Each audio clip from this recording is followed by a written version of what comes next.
श्री रामचंद्र जी ने बहुत प्रकार से शिव जी को समझाया और पार्वती जी का जन्म सुनाया। कृपा निधान श्री रामचंद्र जी ने विस्तार पूर्वक पार्वती जी की अत्यंत पवित्र करनी का वर्णन किया। फिर उन्होंने शिव जी से कहा, हे शिव जी, यदि मुझ पर आपका स्नेह है तो अब आप मेरी विनती सुनिए।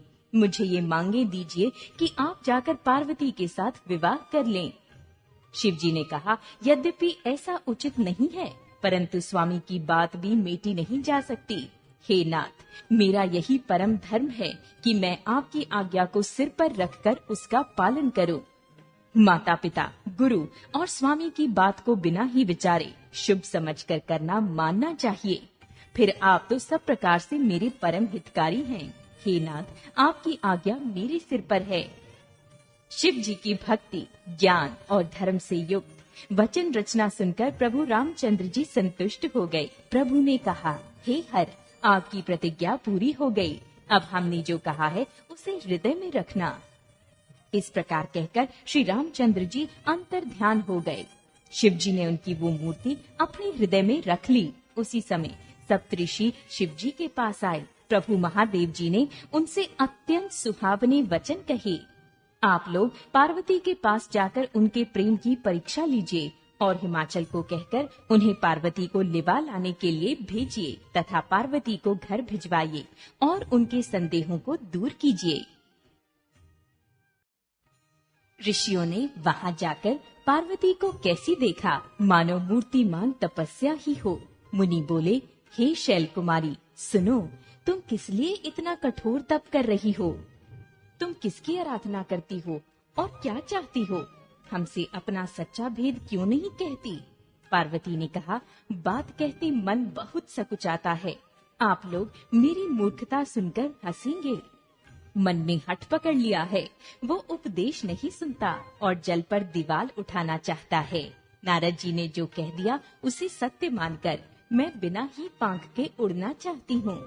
हे मुनियों, आप मेरा अज्ञान तो देखिए कि मैं सदा शिव जी को ही पति बनाना चाहती हूँ। पार्वती जी की बात सुनते ही ऋषि लोग हंस पड़े और बोले, तुम्हारा शरीर पर्वत से ही तो उत्पन्न हुआ है। भला कहो तो नारद का उपदेश सुनकर आज तक किसका घर बसा है? उन्होंने जाकर दक्ष के पुत्रों को उपदेश दिया है, जिससे उन्होंने फिर लौटकर घर का मुंह भी नहीं देखा। चित्रकेतु के घर को नारद ने ही चौपट किया। फिर यही हाल हिरण्यकश्यप का भी हुआ। जो स्त्री पुरुष नारद की सीख सुनते हैं, वे घर बार छोड़कर अवश्य ही भिखारी हो जाते हैं। उनका मन तो कपटी है, शरीर पर सज्जनों के चिन्ह हैं। वे सभी को अपने समान बनाना चाहते हैं। उनके वचनों पर विश्वास मानकर तुम ऐसा पति चाहती हो जो स्वभाव से ही उदासीन, गुणहीन, निर्लज्ज, बुरे वेश वाला, नर कपालों की माला पहनने वाला, कुलहीन, बिना घर बार का, नंगा और शरीर पर सांपों को लपेटे रखने वाला है। ऐसे वर के मिलने से कहीं तुम्हें क्या सुख मिलेगा? तुम उस ठग नारद के बहकावे में आकर खूब भूली। पहले पंचों के कहने से शिव ने सती जी से विवाह किया था, परंतु फिर उसे त्याग कर मरवा डाला। अब शिव को कोई चिंता नहीं रही, भीख मांग कर खा लेते हैं और सुख से सोते हैं। ऐसे स्वभाव से ही अकेले रहने वालों के घर भी भला क्या कभी स्त्रियां टिक सकती हैं? अब भी हमारा कहा मानो, हमने तुम्हारे लिए अच्छा वर विचारा है। वो बहुत ही सुंदर, पवित्र, सुखदायक और सुशील है, जिसका यश और लीला वेद गाते हैं। वो दोषों से रहित, सारे गुणों की राशि, लक्ष्मी का स्वामी और वैकुंठपुरी का रहने वाला है। हम ऐसे वर को लाकर तुमसे मिला देंगे। ये सुनते ही पार्वती जी हंसकर बोली, आपने ये सत्य ही कहा है कि मेरा ये शरीर पर्वत से उत्पन्न हुआ है, इसलिए हठ नहीं छूटेगा। शरीर भले ही छूट जाए, सोना भी पत्थर से ही उत्पन्न होता है, सो वो जलाए जाने पर भी अपने स्वभाव सुवर्ण तत्व को नहीं छोड़ता।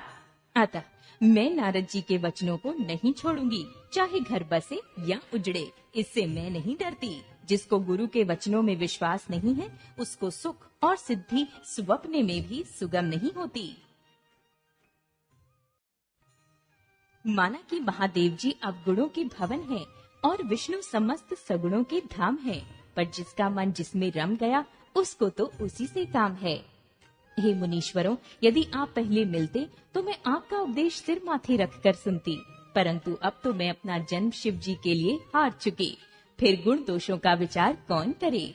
यदि आपके हृदय में बहुत ही हठ है और विवाह की बातचीत बरेखी किए बिना आपसे रहा नहीं जाता, तो संसार में वर कन्या बहुत हैं।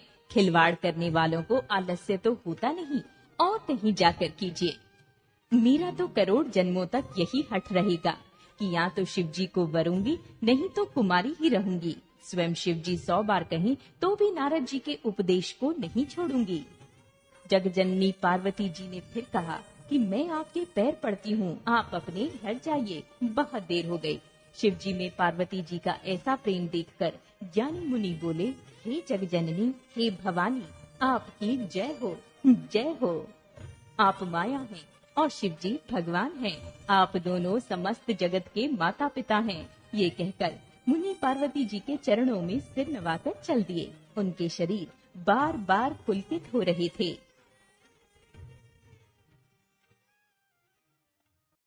मुनियों ने जाकर हिमवान को पार्वती जी के पास भेजा और वे विनती करके उनको घर ले आए।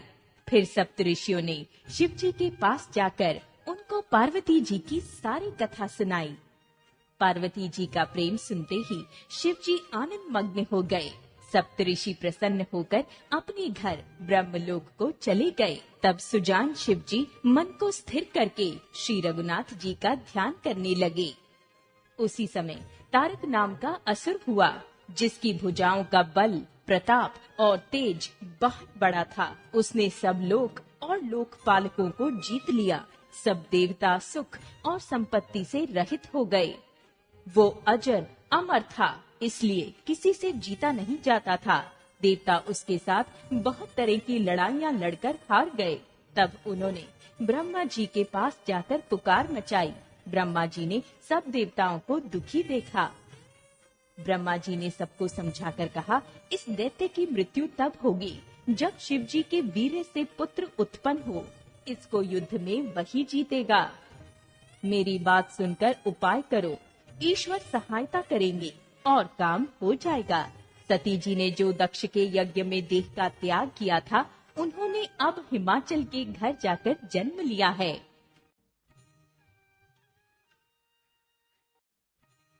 उन्होंने शिव जी को पति बनाने के लिए तप किया है।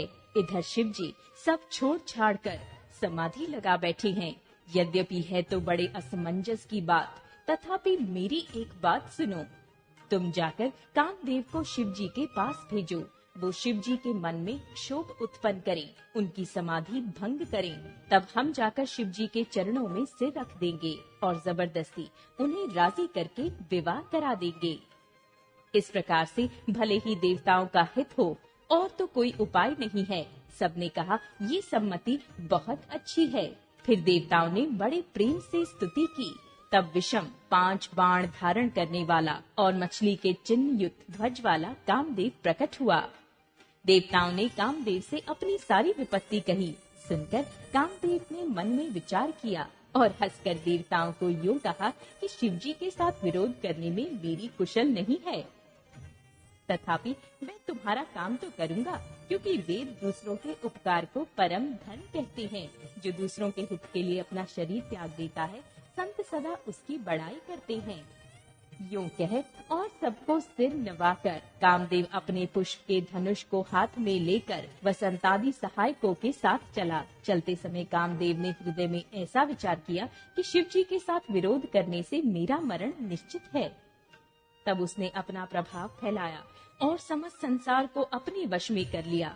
जिस समय उस मछली के चिन्ह की ध्वजा वाले कामदेव ने कोप किया, उस समय क्षण भर में ही वेदों की सारी मर्यादा मिट गई। ब्रह्मचर्य, नियम, नाना प्रकार के संयम, धीरज, धर्म, ज्ञान, विज्ञान, सदाचार, जप, योग, वैराग्य आदि विवेक की सारी सेना डरकर भाग गई। विवेक अपने सहायकों सहित भाग गया। उसके योद्धा रणभूमि से पीठ दिखा गए। उस समय वे सब सद ग्रंथ रूपी पर्वत की कंदराओं में जा छिपे, अर्थात ज्ञान, वैराग्य, संयम, नियम, सदाचार आदि ग्रंथों में ही लिखे रह गए। उनका आचरण छूट गया। सारे जगत में खलबली मच गई और सब कहने लगे, हे विधाता, अब क्या होने वाला है? हमारी रक्षा कौन करेगा? ऐसा दो सिर वाला कौन है जिसके लिए रति के पति कामदेव ने कोप करके हाथ में धनुष बाण उठाया है? जगत में स्त्री पुरुष संज्ञा करने वाले जितने चर अचर प्राणी थे, वे सब अपनी अपनी मर्यादा छोड़कर काम के वश हो गए। सबके हृदय में काम की इच्छा हो गई। लताओं बेलों को देखकर वृक्षों की डालियां झुकने लगी। नदियां उमड़ उमड़ कर समुद्र की ओर दौड़ी और ताल तैलियां भी आपस में संगम करने मिलने जुलने लगी। जब जड़, वृक्ष, नदी आदि की ये दशा कही गई, तब चेतन जीवों की करनी कौन कह सकता है? आकाश, जल और पृथ्वी पर विचरने वाले सारे पशु पक्षी अपने संयोग का समय भुलाकर काम के वश हो गए।